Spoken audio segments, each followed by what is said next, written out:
നവോദയത്തിന്റെയും ആദി ശങ്കരാചാര്യ സേവാ സമിതിയുടെയും നേതൃത്വത്തിൽ ഡൽഹിയിൽ പുസ്തക പരിചയം നടന്നു. ജഗദ്ഗുരു ശ്രീ ശങ്കരാചാര്യർ എന്ന പുസ്തകത്തെക്കുറിച്ച് കുരുക്ഷേത്ര MD കാഭ സുരേന്ദ്രൻ പ്രഭാഷണം നടത്തി. അടുത്ത മാസം 4-നാണ് ആദി ശങ്കരാചാര്യ സേവാസമിതിയുടെ നേതൃത്വത്തിൽ രാജ്യതലസ്ഥാനത്ത് ശങ്കരജയന്തി ആചരിക്കുന്നത്.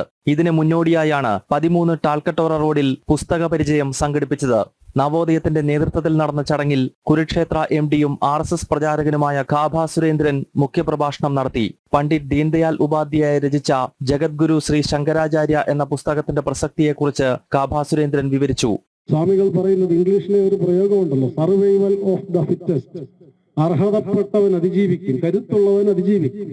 ഭാരതം എന്തുകൊണ്ട് ഈ ആക്രമണങ്ങളെല്ലാം നേരിട്ടിട്ട് നിലനിൽക്കുന്നു എന്നാണെങ്കിൽ, അതിജീവിച്ചു എന്നാണെങ്കിൽ അതിനുള്ള അർഹതയുണ്ട്, അതിനുള്ള കരുത്തുണ്ട് എന്നുള്ളത് കൊണ്ടാണ്.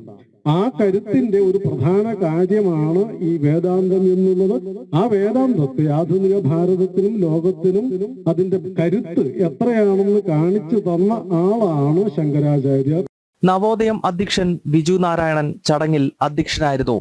നവോദയം general secretary K. Narayanankutty, Adi Shankaracharya സേവാസമിതിയുടെ രക്ഷാധികാരി N. വേണുഗോപാൽ തുടങ്ങിയവർ സംസാരിച്ചു. വേൾഡ് പാരാ അത്ലറ്റിക് ഗ്രാൻഡ് പിക്സിൽ ഷോട്ട് പുട്ടിൽ വെള്ളി നേടിയ KB സുജിത്തിനെ ചടങ്ങിൽ ആദരിച്ചു. ജനം, ഡൽഹി.